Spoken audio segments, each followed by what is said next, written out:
You can reactivate yesterday's momentum by remembering what you were thinking about. And if you stay there for 17 seconds, you'll get that momentum going. But we really want you to hear that yesterday's momentum need not enter today's vibrational point of attraction. It's logical that it does, because you're habitual creatures and because you've got same friends that you visit with and you have these patterns that you've developed. But as you accept this small handful of things, first, all of your power, your point of power is right here, right now, in this present moment. An easier way for you to hear that is you have the power to choose any vibrational disc. You have the power to do it. You have the choice to do it, but you don't have sometimes the skill to do it yet, because law of attraction is yielding to you the vibrational equivalent of the momentum that you've already gotten established. So if you could accept from us, we are not kidding you at all, at all, at all. Yesterday's momentum has no power in today unless you reach into yesterday and today reactivate the thought of yesterday. Do you believe that? Yes. So when you get up and you know about this disc, and you know about thought, and you know about the 17-second rule, and we're not talking about food on the floor. You know that you've got 17 seconds to establish momentum, that you have choices. Then each day you do it, you'll get better and better and better at it. And so this is what we would do if we were standing in your physical shoes. We would put ourselves in our bed at night and we would say, tomorrow's going to be a whole new day, and I'm going to get off on the right vibrational foot tomorrow, and I'm looking forward to it, period. We wouldn't spend a lot of time beating any drums or making any promises to self or getting all girded up in determination. We would just softly make the statement to ourselves and then go to sleep as easily as we can. Then, in your first awareness that you are awake and aware, we would acknowledge it's a new day and a new possibility of momentum. And then we would contemplate these spinning discs that Abraham has been talking about, and we would just make a statement.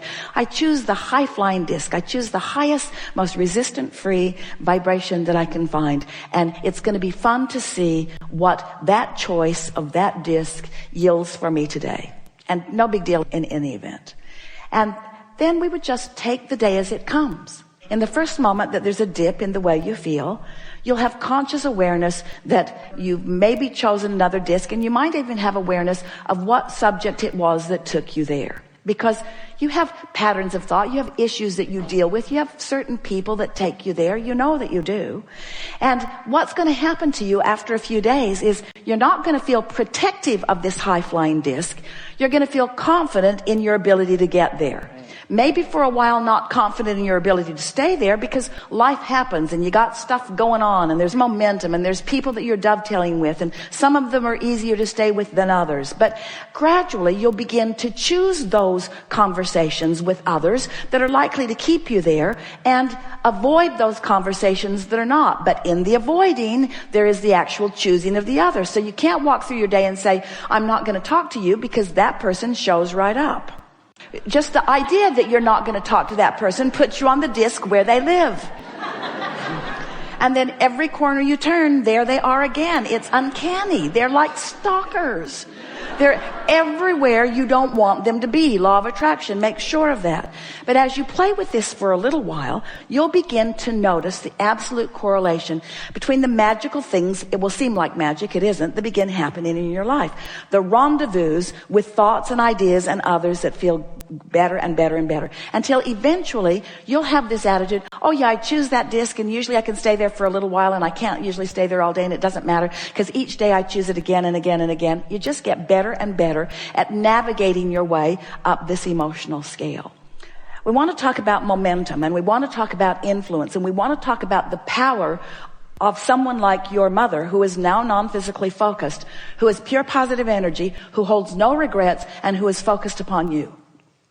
So we want you to focus for a little bit on non-physical energy, whether you define it as your mother, or whether Esther defines it as Jerry, or whether you call it Abraham, or whether you call it what most people refer to this non-physical energy as God, although they sort of mess it up with all of the things that they think about that. But whatever label you want to give to this non-physical energy, feel the power of it, the momentum of it, the lack of resistance of it, and therefore the potential influence of it. And know that that energy knows everything that you've put into the vortex, where it is in relationship to you, and is carving out constantly paths of least resistance in order for you to find your way exactly to all of the things that you want, with the most vivid detail that you have applied to your vortex. It is really a wonderful thing to experience. So what we're wanting you to focus upon for a moment is the feeling of that power of influence. And we want you to feel the power of that influence so strong. We want you to feel the vortexual version of it. We want you to feel the momentum of it, stronger than your earth spin in its orbit. We want you to feel the upward motion of it. And we want you to feel its attention on you, and the potential for calling you vibrationally upward to it. So here's this energy calling you upward, calling you upward, calling you upward. And if you are a cooperative component, up you go. Which means if you have not done that thing you do that holds you in a different vibration and makes you resistant to that, then up you go. So as each day goes by, that you are a little lighter, a little freer, a little less enamored with the troubles of your life, a little less verbal and a little less vocal, and a little less giving airtime to the things that you don't want. As you cease doing more and more that thing you've been doing that has been holding you in a vibrational frequency that has been making you resistant to this upward motion, you become more buoyant. It's like the cork floats right to the surface unless you hold it under the water. And as you play with this idea of finding better and better feeling thoughts, you become just more naturally buoyant. And then the better it gets, the better it gets. Because in that lightheartedness that you felt, you described this feeling of immeasurable relief when your mother made her transition. That's what it feels like when you're not holding yourself in resistance to your natural energy and flow. So the first thing we would do is set the stage the night before, acknowledge in the morning, and then do our best to stay on that high-flying disc as best we could through the day. We've written book after book after book and filled them with process after process after process, all with the intention of helping you to release resistance. And all of them are effective. The better you get at understanding how these laws of the universe work, the more you can apply these processes. Recently, we've been saying to you, and we mean it with everything that we have, don't work too hard at trying to get back on the disc, because once you fall off, there's enough momentum that almost any struggle or effort that you offer will be counterproductive to you, because you get defensive. You try to justify. You try to explain to somebody who's not even asking, well, you see why I'm not on the disc is because of that and that and that and that and that. The less airtime you give to the explanation of why you don't feel good, the less you'll hold yourself in that other momentum that is counter to what you want. So we just be as happy as we can be, as long as we could be. And then when you're aware that you have fallen or that you have chosen a different disc, then we would apply these simple techniques. We would say to ourselves, I'm aware that I'm not really where I want to be. And I'm aware that any attention I give to being where I don't want to be is just going to practice that vibration longer. So I'm going to do the best job I can of distracting myself from whatever it is that is at the heart of this newfound, less than positive, somewhat negative emotion. Then these are the tools that we would utilize in this order. If we could, we would take a nap, because slumber will start the day over again. If that's not practical, we would meditate. Quieting the mind accomplishes the same thing. And if you've been meditating for a while, you'll get really, really good at it. Making a list of positive aspects isn't a really good tool under those conditions, because you're already not on a very good disc. And so you're going to say it, but you're not going to mean it. And when you say things you don't mean, you just practice what you do mean.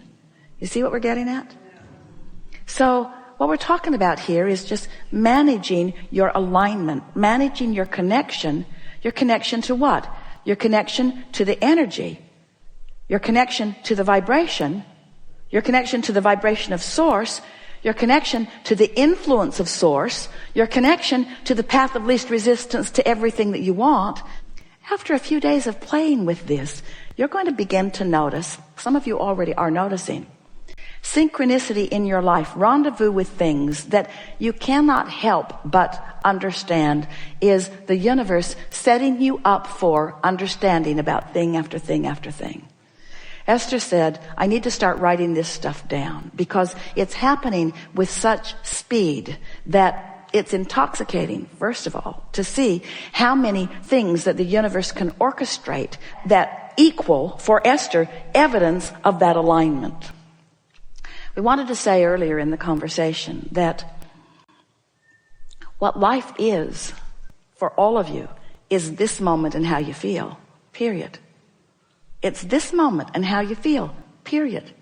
We know that's sort of a boring thing to contemplate, but it is this moment and how you feel, period. That's what life is. It's always this moment and how you feel, period. And when you start at the beginning of the day caring about how you feel, noticing how you feel, and tending to how you feel, and then have awareness of how you feel, you're off and running in deliberate creation, the likes of which almost nobody that you ever know will be doing. In other words, just that little bit of conscious awareness at the beginning of the day. And then anything that you can do. We think it's a really good thing when you realize that you're not where you want to be, to just hold the image of falling out of an airplane and hearing Abraham saying, hang on, it'll be over in a little bit. And just don't sweat over it. Don't suffer over it. Don't struggle over it. And this is the thing that we can feel it with you. We can feel it with all of you. We feel it with Esther on a daily basis. You are efforting at the wrong times. When you effort from a lower flying disc, you only practice the momentum of the lower flying disc. The harder you try, the more you encourage the momentum. And it's because of this powerful universal law. The more general you are, the more you slow the momentum. The more specific you are, the more you speed the momentum. So, we'd plan the night before. We'd do our best that morning. We'd fly as high as we can. We'd crash and burn if we have to. We wouldn't sweat the small stuff, and it's all small stuff. And then we would acknowledge that this effort that I'm applying right now is counterproductive under these conditions. Or this attention that I am applying right now is productive under these conditions. And what's the condition? If it feels good, you want to be specific. If it doesn't feel good, you want to be general. That's really a good tool. It's really a good thing to understand. So somebody comes to you and they say, you know, I have an issue. It's someone at work. I have an issue about such and such. So as soon as they walk into your space, you feel yourself potentially slipping from that high-flying disc. So what would, given what we've just said to you, your best course of action be? To say to them, oh, really? What is the problem? More specific. Or to say to them, I have to go to the bathroom.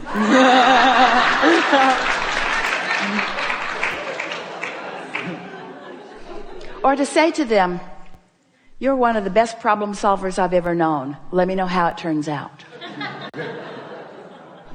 Or to say to them, I'm on a high-flying disc. And talking to you is a very high probability that I soon won't be on a very high-flying disc. Now let me explain to you about the high-flying disc. I want to be on the high-flying disc. You want me to be on the high-flying disc. Now, most people aren't ready for this conversation. You really have a wonderful benefit if you're hanging around with people that do know about the high-flying disc. In other words, once you get the hang of this and you're hanging around together and somebody comes with you with some sort of problem, just point upward like, just leave it at that. Just leave it at that. Because as soon as you say, do we really want to go there? You've gone. Helpful? Very. Thank you.